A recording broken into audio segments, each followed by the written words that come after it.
Assalamualaikum warahmatullahi wabarakatuh. Alhamdulillahirabbil alamin. Arsala rasulahu bil huda wa dinil haqq liyudhhirahu 'alad dini kullih wa kafa billahi syahida. Asyhadu an la ilaha illallah wahdahu la syarikalah wa asyhadu anna Muhammadan abduhu wa rasuluhu la nabiyya ba'dah. Allahumma shalli wa sallim wa barik ala Muhammadin wa ala alihi wa sahbihi ajmain, amma ba'd. Oke, matur nuwun Umirul, matur nuwun teman-teman semuanya yang sudah bergabung. Saya melihat Om Dok belum bisa bergabung, tapi marilah kita buka lebih dahulu ya pengajian ini dengan membaca Bismillah bersama-sama. Bismillahirrahmanirrahim. Baik, izinkan saya kemudian akan membacakan dua ayat Al-Quran terkait dengan tema kita. Mudah-mudahan nanti sambung dengan tema yang disampaikan Om Irul tentang bagaimana kita memanage jiwa kita, hati kita supaya tidak menjadi terjerumus pada kesombongan, gitu kira-kira. Saya akan bacakan Quran surah Al-Luqman ayat yang ke-18 dan 19. A'udzu billahi minasyaitonir rajim. Bismillahirrahmanirrahim. Wala tusa'ir khaddaka linnasi wala tamshi fil ardi maraha. Innallaha la yuhibbu kulla mukhtalin fakhur. Waqsid fi mashyika waqdud min sautik. Inna ankaral aswati la sautul hamir.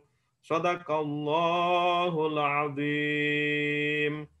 Aku berlindung pada Allah dari godaan syaitan yang terkutuk dengan menyebut asma Allah yang Maha Pengasih, Maha Penyayang. Dan janganlah kamu memalingkan wajah dari manusia karena sombong, dan janganlah berjalan di muka bumi dengan angkuh. Sungguh Allah tidak menyukai orang-orang yang sombong dan membanggakan diri. Dan sederhanakanlah dalam berjalan, dan lunakkanlah suaramu. Sesungguhnya seburuk-buruk suara ialah suara keledai. Maha benar Allah dengan segala firman-Nya. Terima kasih teman-teman semuanya. Kita akan ngaji tentang bagaimana memanage jiwa kita supaya kita tidak tergolong dari orang yang sombong, yang membanggakan diri. Dan nanti akan disampaikan oleh Om Irul. Sebetulnya saya mengundang Om Dok ini ya nanti ya untuk menyampaikan sepatah dua patah kata, tapi saya lihat di daftar ini juga belum rawuh ini Om Dok. Yes, nanti kalau nanti beliau bisa bergabung biar anu aja lah memberikan kata di belakang gitu. Oke, monggo Om Irul. Terima kasih Om Cak. Assalamualaikum warahmatullahi wabarakatuh. Alhamdulillah. Alhamdulillah, alhamdulillahirabbil alamin, asyhadu an la ilaha illallah wa la syarika lahu wa asyhadu anna Muhammadan abduhu wa rasulullah. Allahumma shalli ala Muhammad wa ala ali Muhammad. Terima kasih atas kita bisa berkumpul bersama. Kalaupun ada yang mau berbagi ilmu, tapi tidak ada yang ikut mau dibagiin ilmu atau diskusi bersama, kan jadi nggak jalan ya majelisnya. Tapi karena rekan-rekan ada, alhamdulillah kita bisa jalan. Ya, hari ini kita akan membahas tentang satu hal yang sederhana ya, yaitu tentang sombong. Itu kita sudah tahu lah, jangan bersikap sombong itu. Tapi kita ingin melihat yang lebih esensi dari sombong itu sendiri. Ya,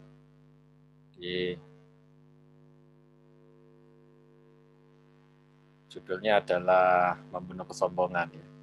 Nah, jadi sebenarnya di dalam diri kita itu ada jiwa dan ada jasad kita ini. Jasad itu mempunyai keinginan-keinginan yang disebut dengan syahwat.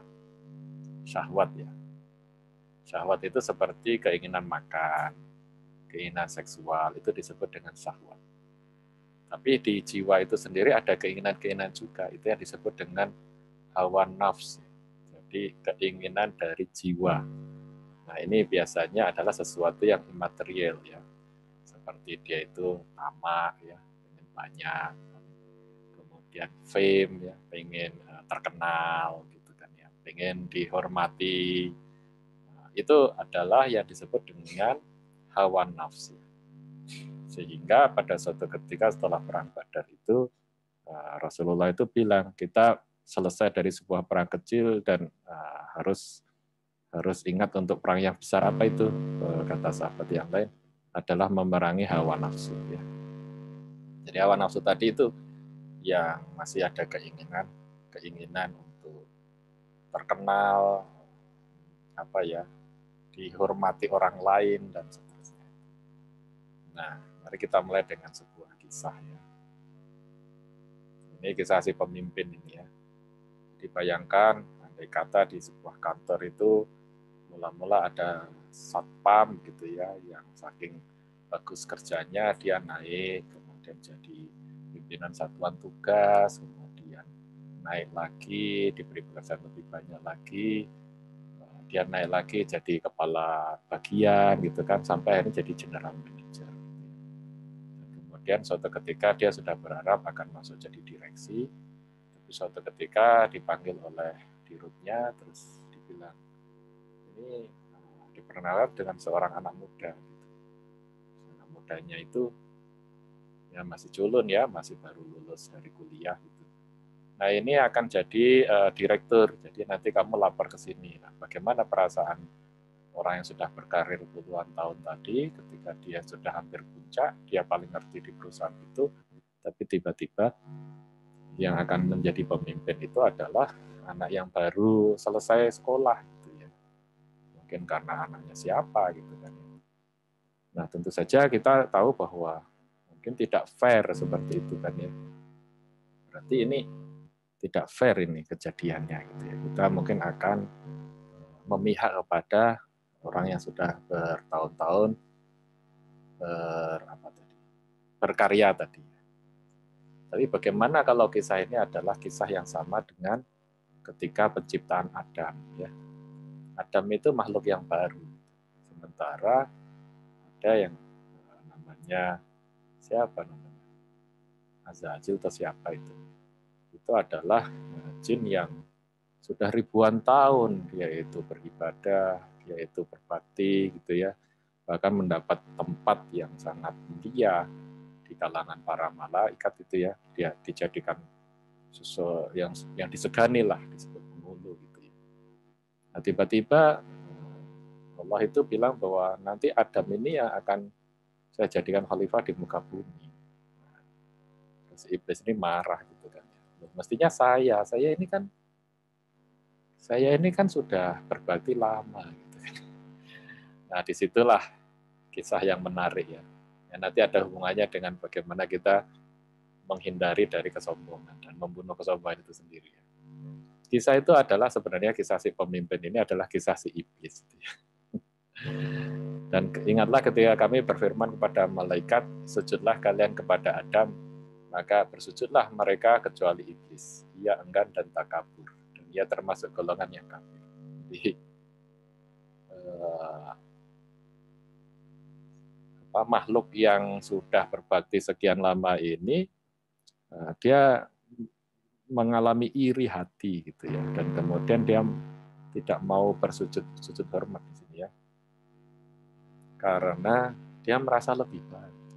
Sebenarnya di dalam ceritanya itu dia bilang, saya ini kan makhluk yang lebih bagus itu. Adam itu dari tanah, saya ini dari api gitu kan.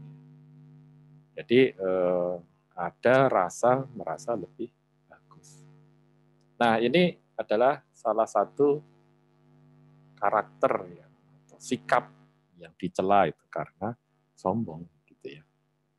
Sombong itu nanti akan kita bahas lebih detail adalah ketika kita merendahkan yang lain karena kita merasa lebih baik. Nah ini adalah kisah kedua. Kalau tadi itu kisah yang sudah populer sebenarnya ya. Ya ini kisah yang kurang populer, kisah kurang pendengaran. Jadi di majelisnya Muhammad itu Rasulullah itu kan banyak yang hadir itu, dan beliau itu selalu mengutamakan orang-orang yang punya kekurangan gitu ya, difabel gitu. Nah, difabel itu didekatkan jadi di depan ya. Kalau Kalau kita malah mungkin ditaruh di tempat khusus agak di samping gitu ya. Kalau ini paling disuruh duduk paling dekat gitu ya. Jadi Rasulullah itu senang dengan sahabat-sahabatnya yang difabel itu ditaruh di dekat. Salah satunya adalah yang bernama Thabit bin Qais. Dia itu salah satu telinganya ini kurang pendengarannya, agak padef ya, agak tuli gitu ya. Jadi dia itu hanya bisa mendengar dari salah satu sisi yang maka dia itu selalu di depan. Selalu di depan. Nah, suatu kali dia itu terlambat untuk berangkat ke majelis itu kan ya. Sehingga semua orang sudah kumpul gitu. Maka kemudian dia itu apa ya? Menyeruak gitu ya, apa ya? Melangkai orang berusaha untuk ke depan ya. Ya, orang-orang yang ngasih jalan gitu ya sampai di depan. Terus dia minta seseorang bergeser, orangnya nggak mau, dia nggak kenal dengan Sabit ini. Terus Sabitnya itu menghadap, kamu tuh siapa? Kamu nggak kenal saya gitu kan ya. Orangnya jawab, saya si Anu bin Fulan, gitu. Nama saya ini bin gitu kan ya, disebutkan nama bapaknya. Nah si Sabit ini kan memang terkenal sebagai orang yang ahli berbicara gitu ya. Kalau berdebat itu kadang dia dikirim ke kaum-kaum itu untuk berdebat lah gitu ya. Dia bilang begini, oh berarti kamu anaknya si Anu ya gitu ya. Loh, berarti ibumu itu si itu ya. Nah dia menyinggung ibunya si orang itu. Nah kebetulan memang zaman itu kan sebagian yang sudah masuk Islam itu orang tuanya kan masih belum masuk Islam dan ibunya ini itu di masa yang itu namanya kurang bagus gitu. Jadi si Sabit itu cuma bilang begitu, oh berarti kamu ibunya si ini ya gitu. Tiba-tiba Rasulullah langsung memotong. Sabit, coba kamu lihat orang-orang di sini. Sabitnya melihat, ya gimana? Kata Sabit itu, ya ada yang orangnya hitam, ada orangnya putih, ada orang yang merah katanya gitu kan ya. Terus Rasulullah bilang begitu. Nah, di mata Allah itu sebaik-baik dari kamu adalah siapa yang paling baik takwanya. Hanya teguran seperti itu. Nah, sahabat-sahabat ini termasuk sahabat yang langsung tahu ya, langsung kena dia. Jadi Rasulullah itu peka sekali. Apa yang dimaksud oleh Rasulullah adalah sahabat ini ingin mempermalukan orang itu dengan menyebut ibunya. Nah, ibumu itu kayak gitu loh gitu ya. Baru seperti itu Rasulullah langsung tahu itu salah. Jadi langsung ditegur. Jadi itu kisah Sabit bin Qais. Sabit bin Qais termasuk sahabat yang dikenal ya karena dia itu. Tapi ada aja yang tidak kenal dia. Dia adalah sahabat Rasulullah yang terganggu pendengarannya. Setiap majelis dia selalu melangkai banyak orang untuk dapat Rasulullah. Suatu ketika ia ditegur oleh sahabat yang lain. Ini satu kisah seperti itu. Kisah yang lain adalah dia sudah sampai di depan, orangnya nggak mau pindah gitu ya. Karena jengkel sampai memaki orang itu yang menegurnya dan mengata-ngatannya dengan kata-kata yang kurang enak didengar, yakni dengan menyebut ibunya si penegur yang punya aib. Nah itu satu kisah seperti itu. Kisah yang lain, Sabit ini baru ngomong, oh kamu anaknya ini ya, berarti ibumu si ini ya. Nah, orang-orang tahu bahwa itu maksudnya kamu itu nggak level lah gitu ya. Rasulullah langsung menegur, mengingatkan bahwa yang terbaik di mata Allah adalah orang yang paling bertakwa. Tidak peduli dia itu ibunya siapa, bapaknya siapa, warna kulitnya seperti apa, wajahnya seperti apa, cacat atau tidak, berbeda atau tidak, yang paling baik itu adalah yang paling bertakwa. Jadi Rasulullah itu langsung motong.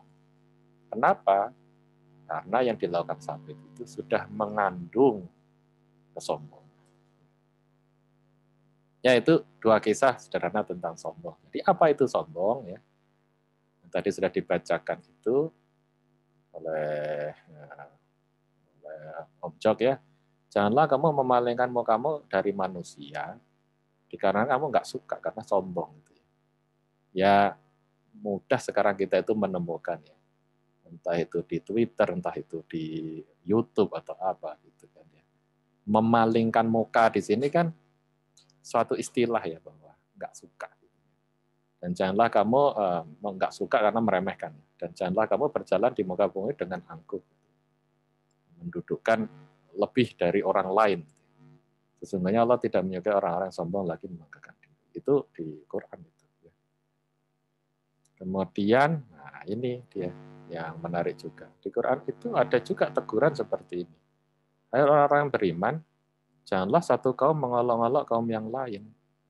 Karena boleh jadi yang diolok-olok itu lebih baik dari mereka yang mengolok-olokkan. Jadi ini satu teguran yang keras ya. Dan jangan pula wanita-wanita mengolok-olokkan wanita lain, karena boleh jadi wanita yang diperolokkan lebih baik dari wanita yang mengolok-olok. Dan janganlah kamu mencela dirimu sendiri, dan janganlah kamu panggil-panggil dengan gelar yang buruk. Seburuk-buruk panggilan ialah panggilan yang buruk sesudah iman, dan barang siapa yang tidak bertobat maka mereka itu orang yang zalim. Nah ini adalah satu sikap, ciri-ciri dari sikap orang yang sombong itu suka mengolok-olok. Ya kayak bawaan aja itu ya. Dan kenapa? Nah, ada satu yang menafsirkan lebih waktu itu.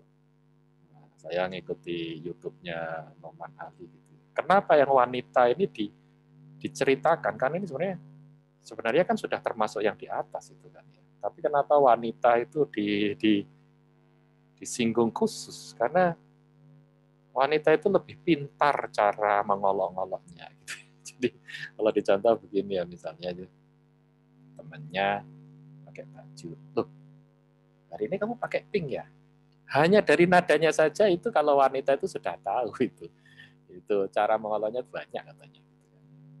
Atau jadi mengolok itu kadang-kadang bukan tidak sekedar pilihan kata, nada suara, roman muka, atau konteks.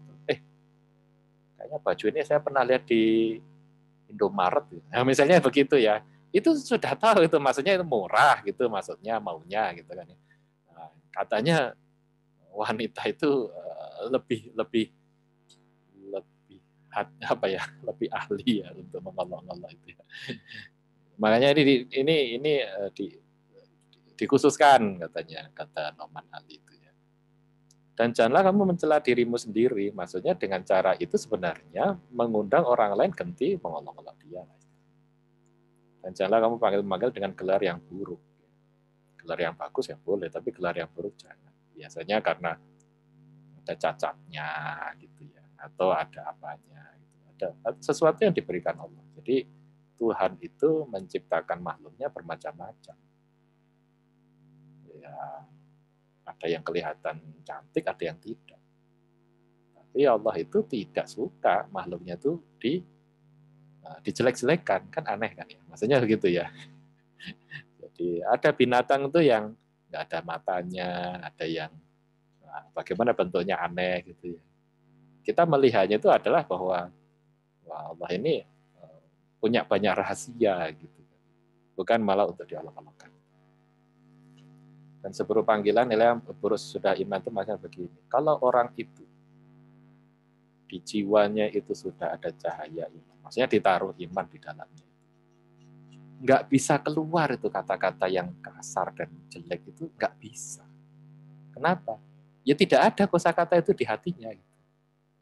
Kabarkan itu Nabi Isa itu sangat lembut orangnya ya karena kosakata untuk marah atau memaki pun sudah tidak ada di dalam hatinya gitu ya.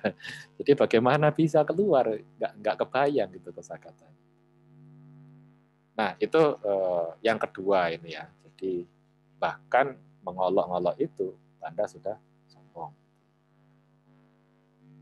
Ini ada yang ketiga ini hadis ini. Saya pernah berkata pada Nabi SAW, ini istrinya kalau tidak salah, Sayyidah Aisyah itu. Sofia itu gini gitu katanya. Ada perawi yang lain bilang Aisyah bermaksud mengatakan bahwa Sofia itu pendek maksudnya. Maka Nabi kemudian berkata, sungguh kamu telah mengucapkan satu kalimat yang seandainya kalimat tersebut dicampur dengan air laut, niscaya ia akan mengubah rasanya. Saking tajamnya sih kalimat itu, saking buruknya gitu ya. Dicampur dengan air yang banyak pun airnya berubah. Gitu ya. Saya juga pernah mendengarkan seseorang lalu beliau berkata, saya tidak suka mengejek seseorang sekalipun saya akan beroleh keuntungan ini dan itu. Ya. Biasanya, nah kalau kita humor bagaimana ya? Apakah terus nggak bisa gitu ya? Ya gitu. Maksudnya itu kita diperintah sholat ya masih lemes-lemes sholatnya gitu kan. Tapi tiap kali kita terus ingat. Ya ada humor-humor lain yang humor murahan itu adalah humor yang sifatnya mencela fisik biasanya. Itu humor murahan. Humor yang lain tuh yang mikir, yang situasi itu kan lucu ya. Kalau itu nggak apa-apa. Tapi kalau sudah fisik, berarti kamu tidak tahu bahwa itu yang ngasih itu Tuhan gitu ya. Jadi kita nggak pantas itu. Allah itu membuat orang ada yang tidak sempurna, tapi bukan untuk dihina oleh makhluknya yang lain. Itu urusannya beda lagi. Nah, jadi bahkan Aisyah aja ditegur sama Rasulullah itu. Ngomong yang istri yang lain ya ini ya, Sofia itu. Itu kayaknya pendek ya, wah itu nggak boleh itu ya. Ditegur ya. Gimana kalau sudah kejadian? Ya paling-paling nanti di akhirat pahalanya dipindah itu kan ya. Jadi kalau apa itu pahala kebaikannya itu bisa berpindah ke orang yang kita zalimi. Nah, terus ada hadis yang lain, maukah aku beritahu tentang penduduk neraka? Mereka adalah orang-orang yang keras, lagi kasar, tamak, lagi rakus, dan takabur. Itu kan ya. Jadi apa ya? Perintahnya itu sudah jelas. Ini satu hawa nafsu, satu keinginan jiwa, hawa nafsu dari manusia itu yang harus kita hilangkan. Ada yang kasar, keras kasar, tamak lagi rakus dan sombong. Kasar itu apa ya? Omongannya tajam. Jadi hati yang kena itu sakit gitu. Kadang-kadang omongannya benar, tapi tidak pada tempatnya. Kan ada ya si pahit lidah lah gitu. Ngomong itu memang benar gitu, tapi mungkin tidak harus disampaikan. Ya kamu pesek tapi nggak usah ngomong kamu pesek ya gitu. Ya nggak perlu gitu. Nah itu orang yang kasar. Nah ada beberapa hal yang menyebabkan kesombongan itu. Orang tergelincir menjadi sombong karena mendapatkan karunia tertentu. Contohnya karena kuasa. Ini gampang sekali kita lihat ya. Hanya orang-orang yang diberi kekuasaan itu muncul kesombongannya ya. Entah itu di jalan ada mobil yang pakai kelap-kelip biru, pengen segera maju, tantin-tantin. Itu karena kuasa dia. Ya. Yang sebenarnya kalau kita lihat ya, nggak perlu. Semua orang juga pengen cepat gitu. Kenapa harus kamu gitu ya?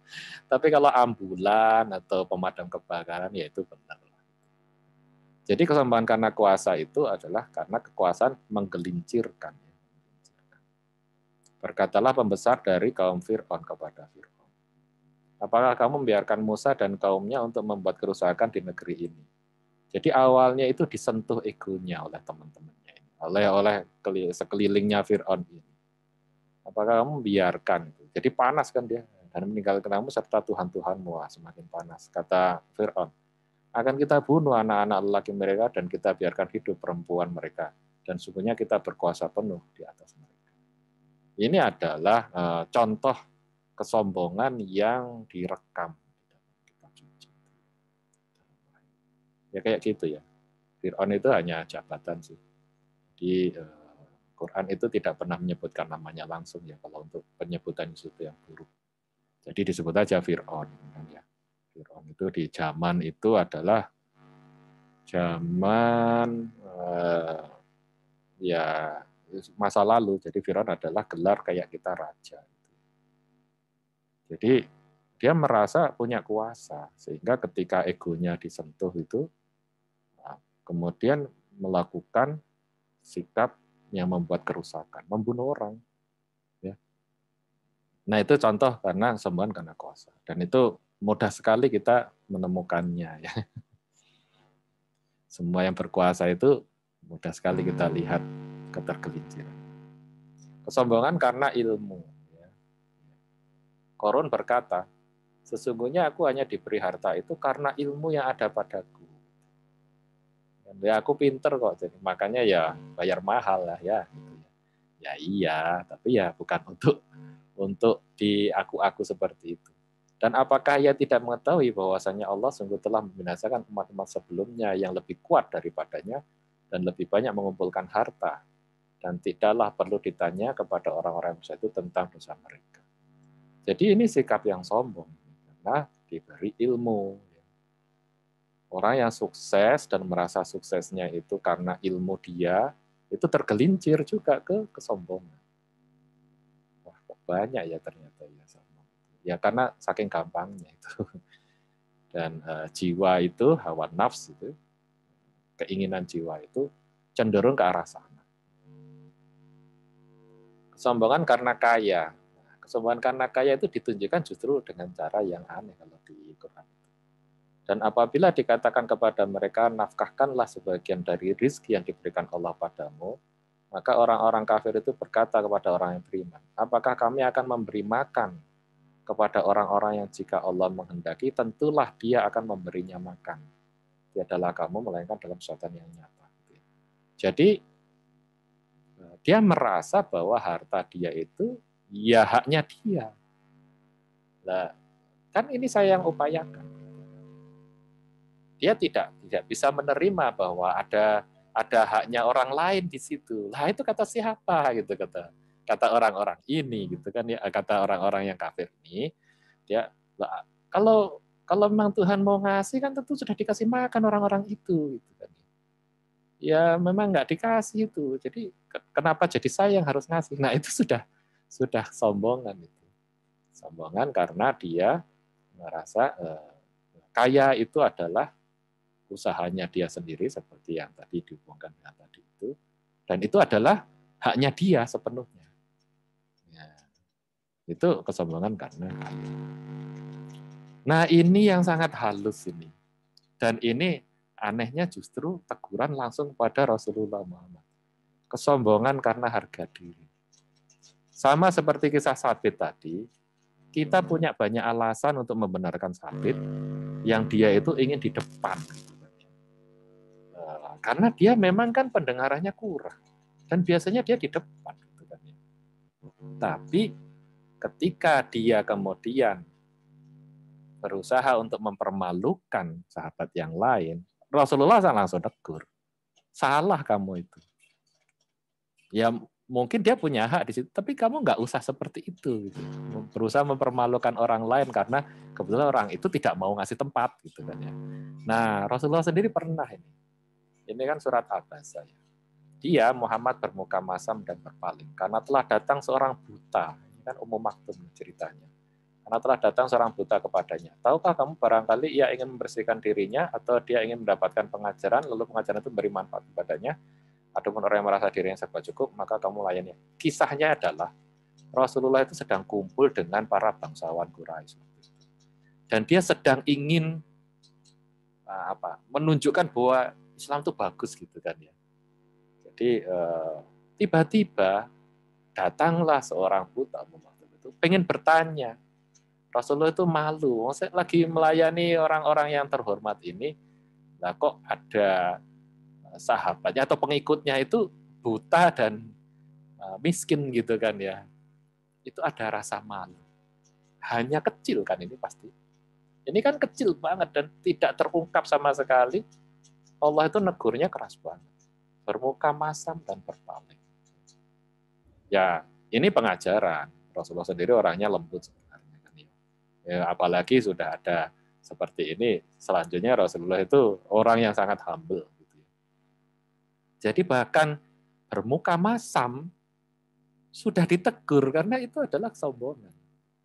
Luar biasa ya. Halus sekali. Ada banyak kesombongan itu bahkan tidak perlu diucapkan. Cukup dari diam, meremehkan, itu sudah sombong itu. Meremehkan diam, enggak nanggepi, itu sudah sombong. Bahkan menjawab tapi dengan nada yang misalnya Assalamualaikum,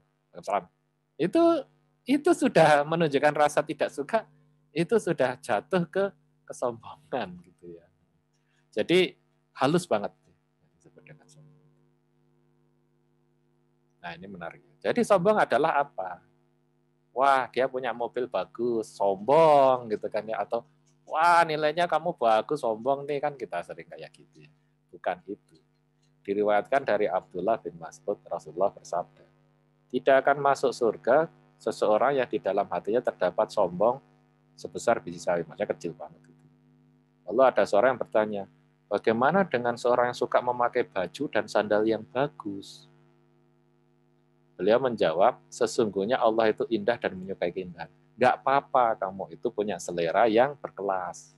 Gak apa-apa. Apalagi memang mampu dan pantas. Gitu ya. Gak apa-apa. Sombong adalah menolak kebenaran dan meremehkan orang lain. Jadi yang disebut sombong itu adalah sikap. Ya. Sikap menolak kebenaran dan meremehkan orang lain. Nah, jadi tidak seperti yang lazim disampaikan waktu kita kecil mungkin ya, sombong karena kamu merasa itu. Sebenarnya bukan keadaannya dia pakai baju bagus, mobil mewah, rumahnya gedong, bukan itu bukan ciri sombong. Nah, Sulaiman itu raja yang sangat megah itu istananya, ya tidak sombong gitu ya. Tapi bisa saja seorang yang nggak punya apa-apa jadi sombong itu bisa. Kenapa? Ya itu dari sikapnya, meremehkan orang lain atau tidak, menolak kebenaran atau tidak. Jadi itu adalah sombong itu sikap. Nah, kalau sikap sombong itu berkali-kali itu eh, bisa menjadi sifat gitu kan ya. Tapi sebenarnya tiap kita ini sebenarnya mungkin secara tidak sengaja atau tidak sadar melakukan kesombongan. Nah, jadi bagaimana membunuh kesombongan itu? Nah, ini saya sedang mencari juga gitu, tapi nanti bisa kita diskusikan. Pertama kan yang penting kita tahu bahwa oh yang kayak gitu yang disebut sombong ya. Contohnya begini nih. Kita diskusi ini. Awalnya diskusi lama-lama debat. Debatnya itu ingin menang-menangan. Lama-lama udah orang lain yang dengerin debatnya juga pasti udah tahu ini hanya pengen menang-menangan. Itu sudah muncul sombong. Ya, saya juga sering dulu seperti itu. Nah, sekarang saya berusaha juga untuk mengurangi ya, kalau sudah bukan diskusi, sudah masuk ke perdebatan, berhenti aja lah. Kan ya, berhenti aja, nggak perlu dilanjutkan. Jadi kita belajar untuk membunuh kesombongan, tentu saja nomor satu kita harus kenal kesombongannya itu. Yang disebut sombong adalah tadi meremehkan orang lain dan menolak kebenaran. Nah, jadi ini saya ambil dari Quran tadi ya. Ini sebenarnya terkait dengan kisah Sabit tadi. Hai manusia, sesungguhnya kami ciptakan kamu dari laki-laki dan seorang perempuan, masih ada menjadikan kamu berbangsa-bangsa, bersekutu supaya kamu saling kenal mengenal. Sebenarnya orang yang paling mulia di antara kamu di sisi Allah ialah yang paling takwa di antara kamu. Sebenarnya Allah Maha mengetahui lagi Maha mengenal. Orang yang bertakwa itu tidak bisa kita lihat dari ciri-ciri fisiknya. Selama ini tidak jelas. Bisa saja kelihatannya dia itu alim, taat beribadah. Lah, memangnya kamu lebih hebat ibadahnya dibanding iblis itu. Iblis itu kabarnya ribuan tahun ibadahnya itu. Allah yang lebih tahu itu. Di hatimu seperti apa. Jadi jangan terpengaruh bahwa ini yang mulia itu yang kayak begini, ini yang bajunya begini, sikapnya begini, ya belum tentu. Sebaliknya ada yang tampilannya itu mungkin nggak jelas itu. Jangan-jangan di dalamnya dia punya ketakwaan. Sehingga kita tidak boleh meremehkan. Tidak boleh meremehkan. Yang masuk surga itu banyak orang yang kelihatannya biasa saja. Itu dan banyak cerita-cerita hadis sahabat yang biasa saja Rasulullah bilang dia itu masuk surga. Gitu kan. Jadi sulit sekali kita akan melihatnya dengan fisik. Nah, jalan paling mudah adalah mengasumsikan semua orang itu ada sesuatu yang kita tidak tahu. Jadi jangan mengira bahwa dia lebih rendah karena tampilannya. Atau Jangan juga mengira dia lebih melihat karena penampilannya. Ya jelas tidak, karena kata-kata di sini adalah orang yang paling mulia itu yang paling takwa. Dan takwa itu Allah yang lebih mengetahui. Nah, jadi apa yang bisa kita lakukan? Yang bisa kita lakukan adalah kita bersikap. Kita bersikap yang menjauhkan diri kita dari sombong. Satu, ini banyak sebenarnya, tapi saya ambil dalam diskusi kali ini tuh 5 saja. Satu, menghindari konflik yang tidak perlu.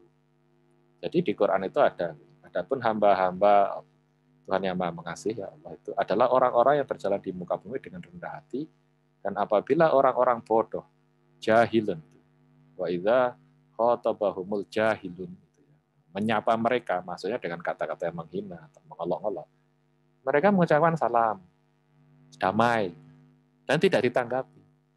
Nah, orang-orang yang disebut jahil itu biasanya yang kalau ngomong itu kurang mikir. Gitu. Jadi apa yang dia rasakan keluar aja, gitu. Nggak ada kontrol emosinya. Nah itu sering terjadi, itu ngomong sembarangan. Kalau kita seperti itu kan, kalau kita tidak tahu, kalau kita tidak ingat dengan ilmunya ini, kita pasti panas, gitu. Panas dan kemudian menanggapinya. Nah, menanggapinya itu istilahnya menang jadi arang, kalah jadi abu. Karena kita bisa terjerumus ke kesombongan juga, gitu. Maka disuruh oleh Allah itu mengucapkan salam. Nggak usah ditanggapi, gitu intinya, gitu ya. Ya, nggak usah ditanggapi. Ya, dan itu kalau dihubungkan dengan tadi ayat mengelola Allah.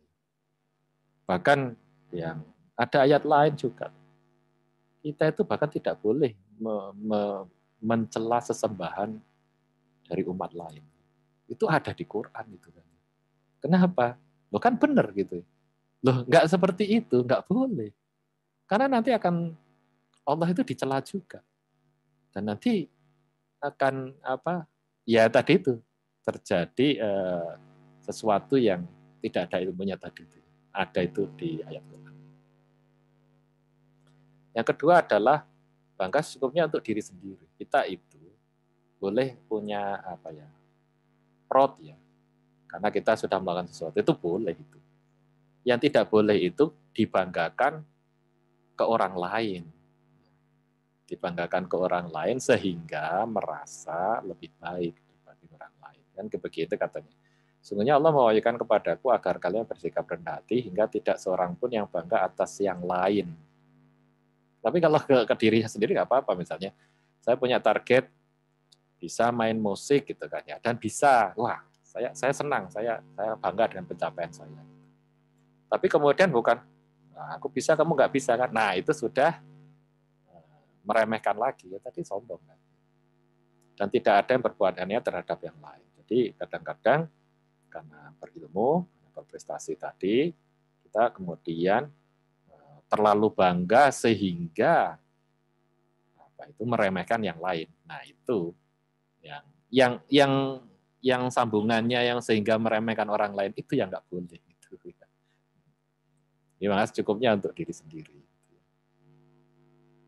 Nomor 3 ini agak aneh nih, bersedekah. Ini kan hubungannya dengan tadi orang kafir yang tidak mau memberi makan karena merasa bahwa loh ini kan hasil saya ini. Kalau Tuhan memang ingin ngasih rezeki kan semua orang juga udah dikasih loh. Nah, maka untuk membunuh rasa bahwa semua itu hanya milik saya, itu jatah saya, itu haknya saya, dibunuh itu dengan perasaan itu dengan bersedekah. Orang-orang yang bertakwa adalah orang-orang yang menafkahkan hartanya baik waktu lapang maupun sempit, dan orang-orang yang selalu menahan amarahnya. Ini kan dihubungkan dengan orang menahan amarahnya serta mudah memaafkan kesalahan. Allah menyukai orang yang berbuat kebajikan. Ini kenapa ayat ini disambungkan ya? Karena ini sebenarnya adalah ayat yang menceritakan kita itu membunuh hawa nafsu tadi itu. Yang mementingkan diri sendiri, yang kemudian merasa lebih baik dari orang lain gitu kan ya, yang merasa ya orang lain yang salah gitu ya. Nah, ini disebut dengan kebajikan ini. Jadi ketika seseorang itu mudah bersedekah, dia secara esensinya itu menyadari bahwa yang dia miliki itu titipan. Jadi bagaimana bisa menyombongkan diri, wong itu cuma dititipi kok. Saya cuma dititipi, di situ ada jatah orang lain gitu kan ya. Dikeluarkan gitu kan. Makanya ada ini juga hadis, sedekah itu tidak akan mengurangi harta. Tidak ada orang yang memberi maaf pada orang lain, mirip ya.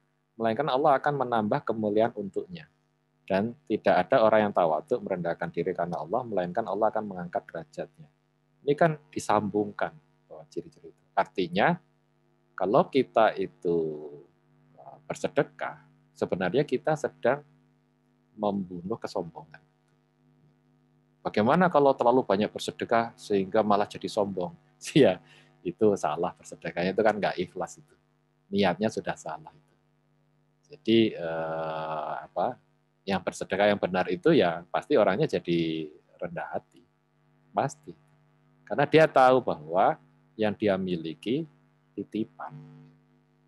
Bukan hanya dia saja. Nah, kemudian mengingat semua itu dari Allah.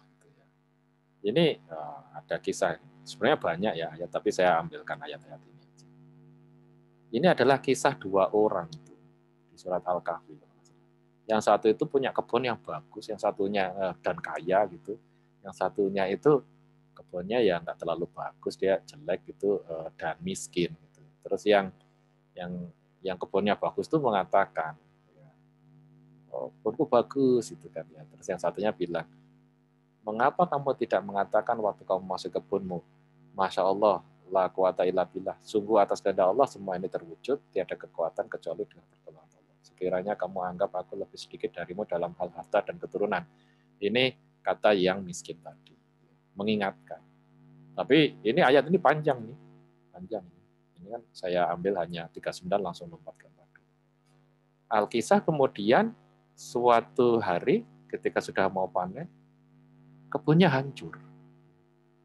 Dan harta kekayaannya dibinasakan, lalu ia membolak-balikkan kedua tangannya tanda menyesal terhadap apa yang telah mengerjakan untuk itu. Sedang pohon anggur itu roboh bersama para-paranya, dan dia berkata, aduhai kiranya, dulu aku tidak mempersulikan seorang pun dengan Tuhanku. Jadi diingatkan.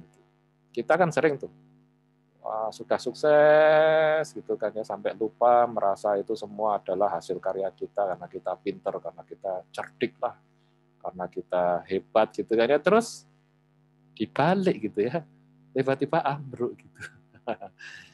Nah, supaya tidak seperti itu, tiap kali kita memang ingat semuanya itu ya dikasih saja itu. Ada yang tampan dikasih, ada yang pinter ya dikasih itu, ada yang rezekinya banyak dikasih, ada yang tubuhnya kuat ya dikasih. Kita harus ingat itu. Sehingga karena cuma dikasih itu, tidak ada kosakata di dalam hatinya itu untuk meremehkan orang lain. Wah, itu kok wajahnya jelek ya. Itu dikasih juga itu. Kamu itu tampan karena dikasih gitu loh. Kamu itu cantik karena dikasih, bukan karena kamu kerja keras juga. Bahkan kalau kerja keras dan kemudian kamu tampak awet muda, itu juga dikasih gitu loh. Ya, jadi harus selalu. Yang kelima, nah ini malah yang ingin saya tonjolkan. Bersyukur. Nah, ini adalah dari salah satu saya ambilkan dari ya, berkatalah seorang yang memiliki ilmu pengetahuan dari Alkitab. Ini kisahnya tentang Sulaiman. Sulaiman itu sedang ingin mempengaruhi Ratu Balkis dari Saba itu untuk beriman gitu kan. Terus utusan Saba itu pengen datang kan ya. Wah, itu bisa nggak singgasananya itu? Ada yang bisa gitu. Terus berkatalah seorang yang memiliki pengetahuan setelah Ifrit, sebelumnya ada jin ya. Jin yang bilang, aku bisa sebelum kamu berdiri. Lalu ada manusia yang memiliki ilmu dari Alkitab. Dia mengatakan, aku akan membawakan singgasana itu sebelum matamu berkedip, dan belum berkedip, singgasananya datang. Gitu. Wah, keren banget ini ya. Jadi punya kuasa yang besar. Itu. Tapi yang menarik adalah dilanjutkan oleh Sulaiman itu ini termasuk karunia Tuhanku untuk mengujiku apakah aku bersyukur atau mengingkari. Jadi kalau kita diberi kekuasaan itu, kita harus ingat bahwa itu untuk menguji kamu bersyukur atau mengingkari. Dan barang siapa bersyukur, maka sungguhnya dia bersyukur untuk kebaikan dirinya sendiri, dan barang siapa ingkar, maka sungguhnya Tuhanku maha kaya lagi maha mulia. Jadi hati yang banyak bersyukur itu menyebabkan orangnya tidak sombong. Kenapa? Ya sama dengan yang sebelumnya tadi. Dia kan selalu ingat. Apa ya? Ya dia jadi ingat bahwa apa yang dia dapatkan, kekuasaan segala macam itu berian. Ya, jadi hati yang penuh syukur tak menyisakan ruang untuk sombong. Ya, kalau hatinya penuh syukur itu sombongnya nggak ada tempat gitu, nggak ada tempat. Jadi gimana kalau kita lihat orang yang banyak sombongannya? Mungkin hatinya kurang penuh syukurnya gitu, sehingga kesombongannya masih ada. Nah, ini saya kutip sebagai penutup, dalam hal kesederhanaan dan kerendahan hatian jadilah seperti bumi, itu kata Rumi. Bumi itu kan selalu di bawah, tapi jasanya besar dan tidak menuntut apa-apa. Dalam hal kesederhanaan dan kerendahan hatian jadilah seperti itu. Kira-kira seperti itu tentang meno sombong. Kita bisa lanjutkan dengan diskusi ya. Iya. Silakan. Monggo. Oke, terima kasih Om Irul. Ini ada pertanyaan nih dari Om Basuki nih, dari Om Suko Basuki. Bagaimana cara kita bisa ramah saat pertama kali bertemu orang Nah, supaya gimana? humble? Ramah ya. Jadi saya punya keyakinan ya, ketulusan itu memancar. Ketulusan itu memancar. Jadi bahkan ketika kita ekspresinya itu nggak bisa, dia itu terpancar, welcome. Jadi kalau kita itu tulus, kalau kita itu respect pada orang lain, ketulusan kita, respect itu terpancar. Mungkin kita nggak bisa ngomong gitu, kita diem gitu, senyum pun kagok gitu ya. Tapi orang mungkin langsung merasakan itu, orang ini tulus, orang ini welcome. Jadi saya yakin bahwa apapun yang dimulai dari ketulusan itu nyampe. Kemarin saya juga sempat mengikuti webinarnya yang ada Mbak Uti itu ya. Itu saya terkesan dengan satu kata dia. Kalau kita menulis itu dengan keikhlasan, memang tulus. Tulisannya itu langgeng, intinya kayak gitu. Tapi kalau kita itu pengen karena itu jadi viral, jadi ngetop, jadi itu, mungkin tidak langgeng. Kenapa? Karena semua buku-buku yang sekarang masih diwariskan, itu dulu yang nulis itu serius itu, sungguh-sungguh. Serius itu. Even kalau misalnya dia itu adalah sesuatu yang tidak kita sukai lah ya, misalnya gitu ya. Contohnya si Karl Marx itu, siapa itu? Yang mengajarkan Marxisme itu. Tapi saya yakin dia menulisnya itu sungguh-sungguh itu. Ya. Itu dia sampai dibiayai sama temannya itu. Itu kan miskin dia itu. Dia ingin menulis, hanya kemudian tulisan itu kan dipakai sebagai alat politik. Itu beda lagi ya. Itu alat politik ekonomi. Tapi maksud saya adalah kalau kita itu melakukan sesuatu itu dengan tulus itu getarannya itu nyampe gitu. Nah, menurut saya itu termasuk juga saya yakin bahwa kalau kita itu menyampaikan sesuatu atau kita berhubungan dengan orang, ya kita ya fokusnya adalah kita harus tulus. Kira-kira itu sih kalau menurut saya. Jadi respect ya, respect, tulus. Kita equal. Bahkan saya tidak tahu jangan-jangan yang masuk surga kamu, saya malah terlambat kan nggak tahu itu. Apalagi dengan orang-orang yang secara fisik atau secara kondisi itu di bawah kita ya. Ya itu malah harus lebih hati-hati itu. Lebih hati-hati. Jangan-jangan Allah itu bersama dia gitu. Ya. Baik, terima kasih Om Irul. potensi munculnya sombong itu lebih banyak mana, Om Irul? Antara orang yang berilmu dengan orang yang berharta, Om? Kalau kalau di dalam ininya itu kan couple ya. Yang berharta itu merasa bahwa harta itu akibat usahanya karena ilmunya, seperti kata Korun kan. Saya ini kaya ini karena ilmu saya ini, ya, karena usaha saya maksudnya. Itu kan couple itu. Berharta, berkuasa, berilmu itu semua potensial menggelincirkan. Nah, kapan dia menggelincirkan itu? Sederhana kan? Apa sih bedanya antara sombong dengan percaya diri? Bedanya tipis. Ketika kamu itu meremehkan orang lain, itu jadi sombong. Ketika kamu hanya, oh saya bisa, itu percaya diri. Saya bisa, kamu nggak bisa, saya lebih baik dari kamu, itu sombong, gitu ya. Jadi batasnya kan tipis banget itu. Nah kita harus ingat di titik itu. Di titik itu bahwa ketika kita sudah menganggap orang lain lebih jelek, ketika kita ingin naik atau ingin menjadi bagus itu dengan menjelekkan yang lain, nah, kamu itu sedang bersikap sombong, sedang menempuh kesombongan. Tapi kalau saya berprestasi lebih bagus, saya memang main sepak bola menang, gitu kan ya. Saya gulat menang, gitu ya. Bukan sombong, ini saya memang berusaha, gitu ya. Jadi saya percaya diri. Ya itu batasnya tipis. Ya. Termasuk tadi ya, tadi disebutkan orang yang bersedekah pun itu bisa jadi membawa kesombongan tersendiri ya. Iya. Iya kan sebenarnya kan ujub, ria dan sombong itu satu paket. Ya. Jadi ada yang ada yang sangat halus yaitu ria gitu ya. Orang lain tidak tahu gitu kan. Sampai yang kelihatan yaitu yang sombong karena berurusan dengan atau terasa ke orang lain. Nah, kita kan harus membunuh itu semua. Lah bagaimana? Wah, berarti nanti hidup ini datar saja loh. Malah ibaratnya begini ya. Kamu itu nggak usah nyari terkenal di dunia. Ya kamu bisa terkenal di langit itu. Itu lebih bagus itu. Tapi ya apa ya? Sebenarnya itu adalah efek samping lah istilahnya.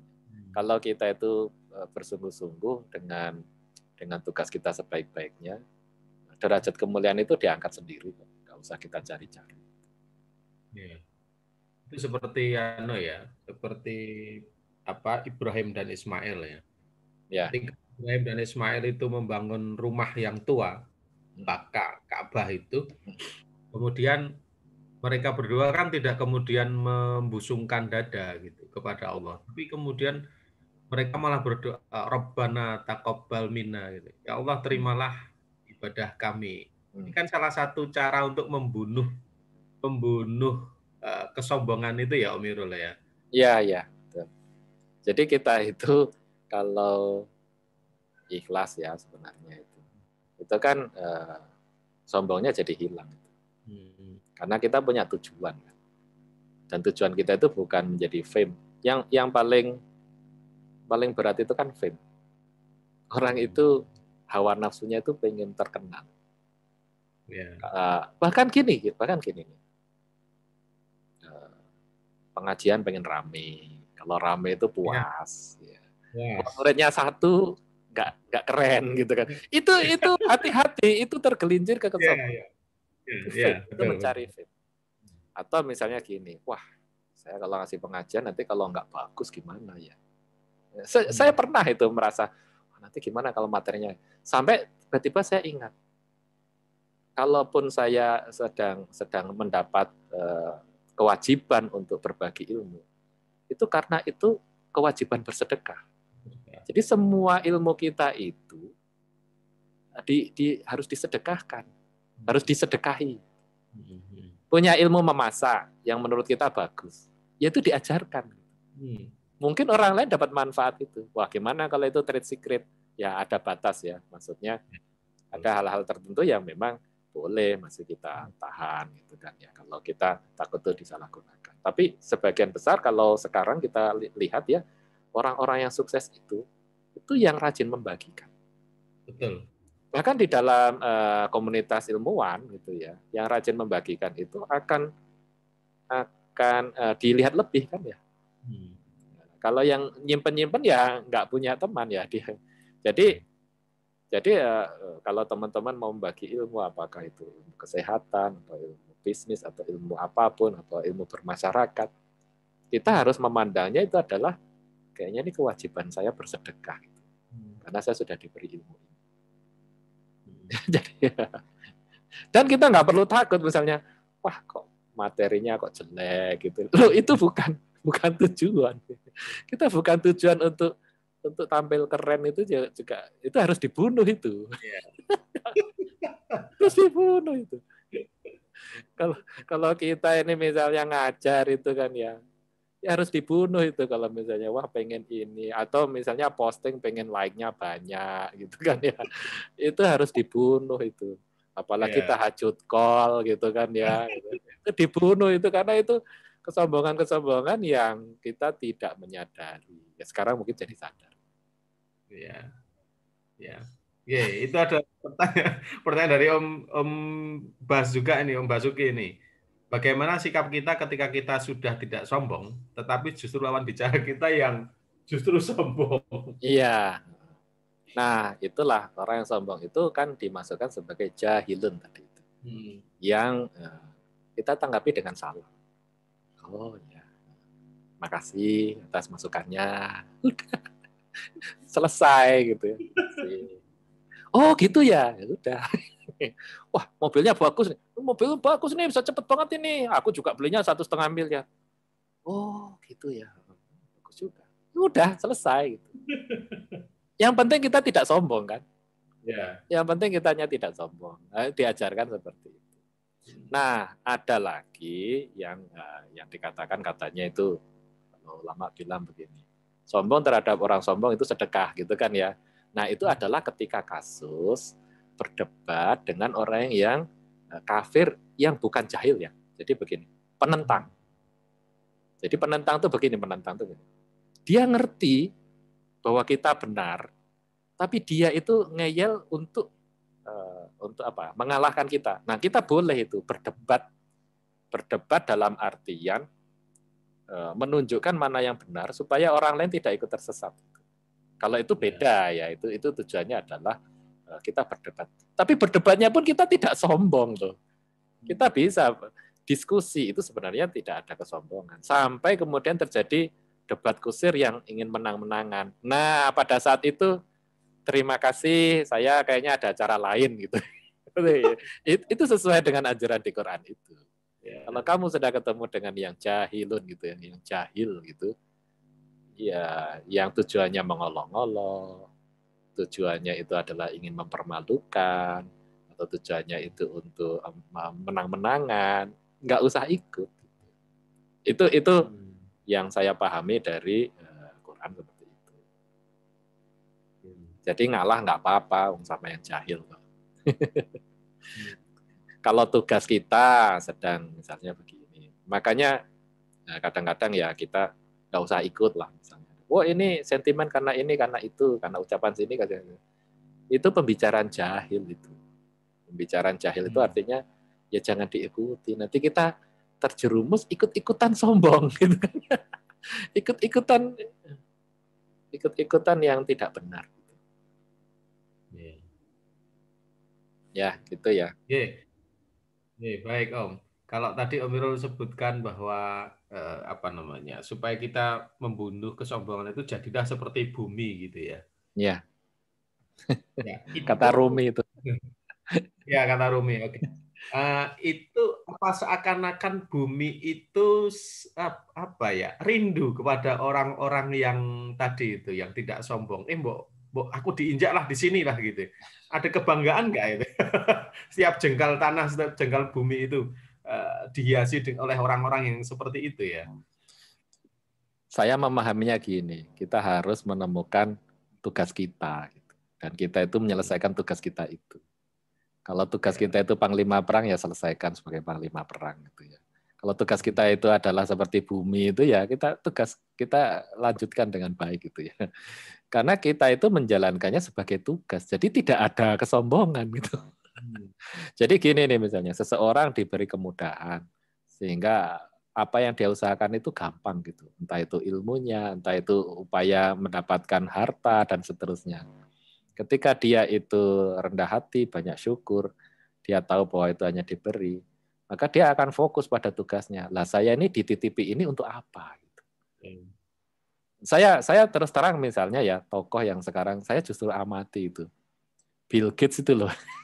Bill Gates itu kan orang terkaya dunia gitu ya. Yeah. Tapi sikapnya itu menurut saya itu sikap orang yang jauh dari sombong dia. Dia humble dia menurut saya itu. Nggak tahu ya, tapi kesan itu hanya kesan saya ya. Maksudnya dia peduli orang lain. Dia tidak bilang bahwa saya lebih pintar, dia tidak ngotot bahwa pendapatnya harus diikuti gitu. Itu sudah pada tataran di mana dia melewati.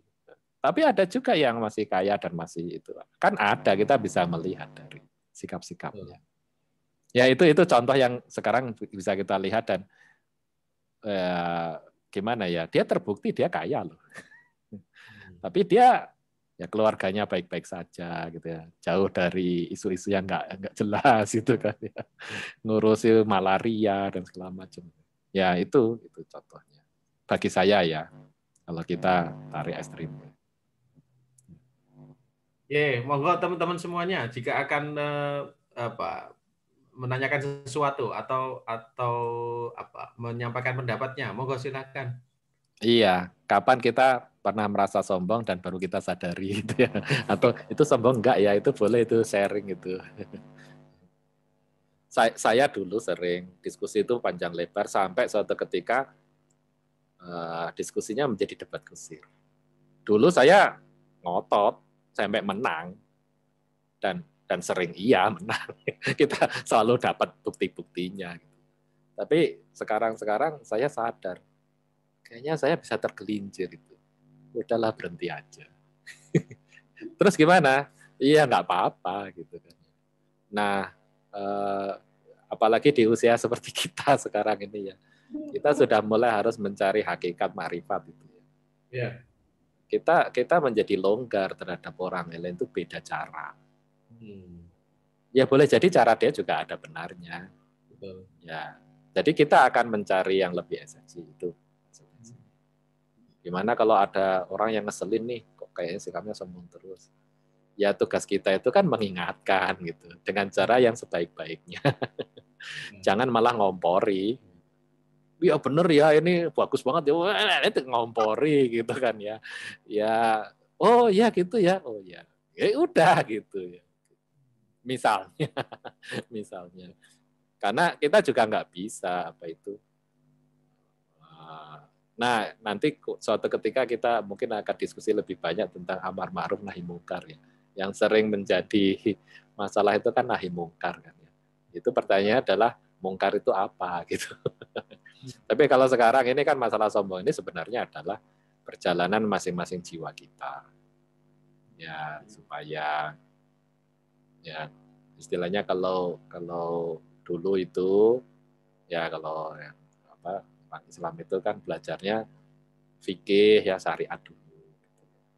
Lah masa sampai tua itu masih syariat gitu. Ya terus kapan itu? Istilahnya kalau belajar jurus lah, karate itu ban putih, terus ban kuning, terus ban hijau gitu kan ya. Jurus terus gitu kan ya. Lah terus maksudnya apa gitu kan ya. Nah, itu kita harus naik level. Nah, kalau kita itu menyelami hakikat dan nanti syariatnya itu akan kita cari, kita bagusin sendiri. Karena kita malu. Pada satu titik kita akan malu syariat kita itu jelek.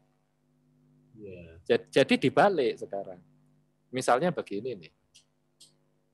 Sholat itu kan dulu itu secara fikih kewajiban gitu kan ya. Tapi kan hakikatnya itu kita diberi waktu untuk ketemu, diberi waktu untuk berdoa. Nah, lama-lama kita malu cara kita berdoa itu sembarangan, gitu kan ya. Itu akan terjadi sehingga yang esensi itu yang kita cari. Itu sih. Nah, tentang bagaimana sholatnya itu, apakah jarinya akan berputar-putar atau tidak, terserah itu pencarian. Pencarian itu. Atau sedekapnya itu miring atau malah enggak gitu kan ya, itu terserah itu. Tapi kita harus mencari tahu mengapa begitu. Ya. Nah, makanya kajiannya Ketika kita Oke. Dan ketika kita itu paham mengapa begitu, kemudian kita lebih longgar ya. Oh, ya sudah, gitu kan ya. Ya karena iya, apa namanya, ya bisa saling memahami lah begitu. ya itu akhirnya kalau kita menggali Quran Hmm. kan ujung akhirnya akhlak ya. Jadi ada teman saya punya grup itu yang luar biasa parah lah gitu ya. Nah, lintas keyakinan dan di situ menghujat Tuhan pun gak apa-apa gitu tanda kutip sampai ditolerir menghujat Tuhan itu ya. Wah, Tuhan itu hanya rekaan manusia. Wah, pokoknya kalau menghujat gila itu WA yang khusus lah gitu ya. Ada yang banyak yang keluar juga itu nggak kuat. Nah, di titik itu bagi yang masih kuat di WA itu, kita ada suatu titik di mana sebenarnya itu sejauh mana sih kita itu perlu peduli dengan apa ya keyakinannya orang lain. Pada akhirnya kita itu sedang mencari untuk kita yakini sendiri. Iya, ini adalah satu perjalanan masing-masing kita. Dan pada akhirnya kita tidak lagi apa ya terlalu apa ya kalau misalnya ada yang ngomongnya itu menurut kita nggak cocok, ya saya menganggapnya itu ya itu jahilun itu. Maksudnya ya nggak apa-apa gitu. Nggak usah kita panas. Nah itu tapi itu ingat itu WA-nya khusus ya. Karena ternyata di Quran sendiri dianjurkan seperti itu. Kita nggak usah saling mengolok, kita nggak usah saling mencela gitu kan ya. Oh jadi gitu. Nah salah satunya adalah ada teman saya itu yang selalu memasalahkan tentang ayat perang dan perbudakan. Itu saya itu sudah menjelaskan berkali-kali gitu. Ada teman lain yang selalu mengutip dan apa ya mocking apa ya mengejek tentang ayat tentang Adam yang telanjang dan segala macam. Wah itu lintas kayaknya rame lah gitu ya. Dan sudah dijelaskan juga apa maksud pakaian di situ. Dan diulang lagi. Gitu. Akhirnya suatu ketika saya ingat ada satu cerita itu. Mata kita itu mata lebah atau mata lalat gitu ya. Jadi kalau di kebun yang sama, lebah itu mencari bunga, mencari nektarnya untuk jadi madu. Lalat itu mencari tahinya gitu kan ya. Di kebun yang sama gitu kan ya. Nah, tahi itu apakah jelek? Ya enggak. Dia itu pupuk sebenarnya. Tapi dia itu tugasnya sebagai pupuk tanaman yang akhirnya tanaman itu menghasilkan buah atau menghasilkan bunga atau apapun. Quran itu kalau kita lihat, dia itu bangunan yang lengkap itu, ujung akhirnya itu akhlak kan. Tapi di situ akan ada ayat perang. Di situ tuh akan ada ayat perbudakan. Di situ tuh akan ada ayat tentang kisos dan segala macam. Tapi kita tahu dia itu adalah bagian dasar membangun sesuatu. Jadi dia hanya dipakai ketika kondisi-kondisi itu harus terjadi. Contohnya saya sudah menjelaskan panjang lebar. Kalau dilihat ayat perbudakan itu justru ujungnya membebaskan budak. Tapi tetap aja teman saya itu menganggap gini. Ya akhirnya komentar saya, ya mata lalat akan mencari tai gitu kan. Maksudnya kotoran maksudnya gitu ya. Ya bukan berarti jelek, tapi kamu ya akan melihatnya ke bawah terus. Tidak melihat bangunan utuh dari kebun itu. Di kebun itu sebenarnya ujung akhirnya itu adalah bunga, buah gitu kan ya. Kalau mata kita mata lebah, kita melihat yang itu. Itulah. Ya kira-kira begitu apa kok jadi sampai sana. jadi maksudnya itu ketika kita ada pembicaraan dengan orang yang sombong gitu kan ya, tanda kutip sombong di situ kan menolak kebenaran ya. Ya kita tetap harus meladeni dengan sebaik-baiknya gitu. Dan bukan tanggung jawab kita dia berubah ya, bukan tanggung jawab loh. Tugas kita hanya menyampaikan. Oh, yang saya pahami tafsirnya begini. Terus dia nggak setuju. Ya nggak apa-apa, saya sudah menjalankan tugas saya menjelaskan. Ya, Jadi kisah Adam misalnya kan, lalu jadi telanjang sehingga dia menutupi dengan daun-daun misalnya gitu kan ya, itu kan dimasalahkan itu. Saya jelaskan, ini di dalam bahasanya ini adalah pakaian penutup. Jadi bukan daun sebenarnya. Nah, jadi libasun kalau nggak salah itu kan. Jadi itu ada sesuatu yang menutupi aib. Jadi yang hilang itu adalah baju kehormatan dia. Kehormatan. Jadi dia itu adalah makhluk yang dihormati.